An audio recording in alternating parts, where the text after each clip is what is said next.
அதாவது இன்னைக்கு பார்த்தீங்களா நம்ம தமிழ் தேசியத்தில் ஜாதி வன்கொடுமை அதிகமாக இருக்குது. அண்ணன் சீமா நாம் தமிழ் கட்சின்னு ஆரம்பிச்சதுக்கப்புறம் ஜாதி கொடுமை இல்லைங்க. இப்போ தெலுங்கானா மாநிலத்தில் நம்ம தமிழ்நாட்டில் அடித்தாங்க. அதே நம்ம தமிழ்நாட்டுக்குள்ள ஒரு தாழ்த்தப்பட்ட ஜாதிக்காரன் ஒரு மேல் ஜாதிக்காரன் அடிச்சிருந்தா பெரிய கலவரம் நடந்திருக்கும். அங்கே எல்லாத்தையும் அடித்தாங்க. மொத்தமாக தமிழர் மக்கள் தான் அடித்தாங்க. ஒட்டுமொத்த தமிழரும் ஒன்று கூடிய சமூகம் அதுக்கு பிரச்சனைக்கு தள்ளிட்டு இருக்கானோ அண்ணன் சீமான் தான். அண்ணன் சீமான் வந்தாரா பல பிரச்சனை ஒழியும், நல்ல பல பிரச்சனை ஒழியும், ஜாதி ஒழியும், மக்களுக்கு நல்ல உணவு கிடைக்கும். விவசாயம் மெயினாக திருட கொலையடிக்கிறவன் கொலை பண்ணுறவன் பைத்தியக்காரன் எப்பேற்பட்ட மனுஷன் இருந்தாலும் உணவு இருந்தால் தான் அவன் வாழ முடியும். அந்த உணவுக்கு நல்லா சத்துள்ள உணவு கிடைக்கணுமா அண்ணன் சீமான் தான் வரணும்.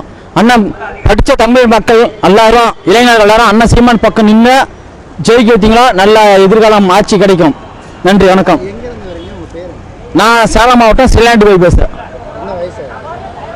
கம்மி தான், 28 தான் ஆகுது. என்னது குழந்தையிலேருந்தே எனக்கு அரசியல் இது இருக்கு. ஏன்னா எங்கள் வீட்டில் எல்லாருமே வந்து அரசியல் கொஞ்சம் தெரியும். எல்லாரும் ஒரு கட்சியில் இருக்கிறாங்க. நான் மட்டும் அண்ணன் சீமான் கட்சி தான். எல்லாரும் திமுக நிற்கிறாங்க, அட்டையில் நிற்கிறாங்க, ஒவ்வொருத்தர் ஒரு கட்சி இருக்கிறாங்க. அங்கே பிடிச்சது ஒரு கட்சியில் இருக்கிறாங்க. நான் அண்ணன் சீமான் கட்சி தான் எப்பயுமே. அடியே விழுந்துருக்குது. அதனால நான் எப்பயும் மாறுதல எப்பயுமே அண்ணன்னு நம்மளுக்கு மரியாதை இருக்குது.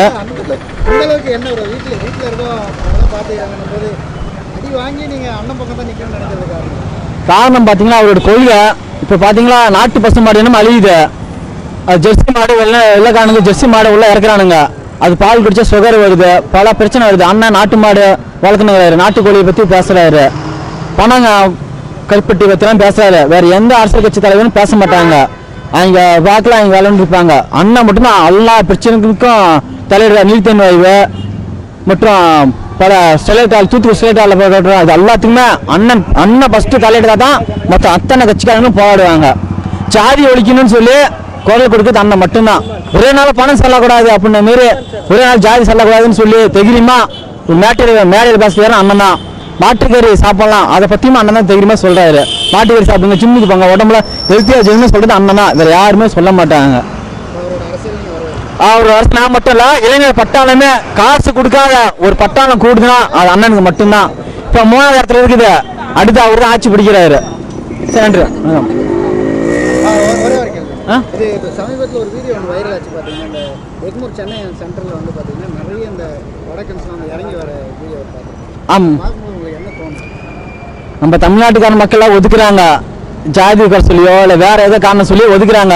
வெளிநாட்டிலேருந்து ஆளை உள்ள இருக்கே வேலை செய்ய வச்சு நம்ம ஆளுங்களை அடிமட்டமாகறாங்க. இப்போ சேலம் நியூ பொசிஷன் எடுத்துகிட்டு முக்கால்வாசி சேட்டாங்க தெலுங்குங்க அனைத்து ஆட்களும் இருக்கிறாங்க. நம்ம ஆளுங்களுக்கே வேலை செய்கிறாங்க. நம்ம ஆளுங்க யாரும் சொந்தமாக தொழில் பண்ணுறதில்ல. நம்ம ஆளுங்களும் செய்யணும். அவங்க ஓட்டம் ஆனால் அவங்க வந்தாலும் நம்ம ஆளுங்க தான் உயர்வாக இருக்கணும். இதில் வந்து எந்த மாற்றமும் இருக்கக்கூடாது. அப்படி இருந்தால் மட்டும்தான் நம்ம தமிழில் இருக்க முடியும். யார் வேணால் வந்து நம்ம தமிழ் மண்ணெலாம் வாழலாம், தப்பு இல்லை. ஆனால் தமிழ் மண் ஆளுக்கு ஒரு உரிமை தமிழுக்கு மட்டும்தான் இருக்குது. நன்றி. வணக்கம், என் பேர் கப்பல்குமார், அரியலூர் மாவட்ட செயலராக இருக்கேன். அண்ணனோட பேச்செல்லாம் ஈடுபாடு அதிகமாக தான் நான் அந்த கட்சியில் பயணிச்சுக்கிட்டு இருக்கிறோம். மக்களுக்கு வந்து விழிப்புணர்வு ஏற்படுத்துகிறாங்க. 2026 நம்மளுடைய ஆட்சி கிடைக்கும், அதுக்கான வாய்ப்புகள் பிரகாசமாக இருக்குது. 2013 இருக்கு. நான் அயல்நாட்டில் பணிபுரியும் போது அண்ணனோட ஈடுபாடு அதிகமாக இருந்திருக்கு. 2016 முழு ஈடுபாட்டோடு அங்கே பணியாற்றிட்டு இருக்கோம். சட்டமன்ற தேர்தலில்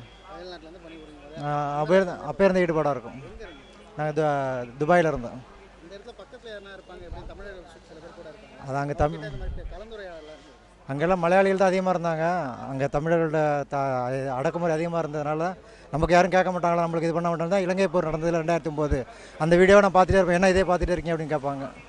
அது மூலயமா அந்த கட்சி மூலம் ஈடுபாடு வந்து யாரும் நமக்கு பேச மாட்டாங்க. அண்ணன் பேசியிருந்தனால அப்போ நாம் தமிழ் இணையணும் அப்படிங்கிறத மனசில் பதிஞ்சிடுச்சு அங்கே இருந்துக்கும்போது.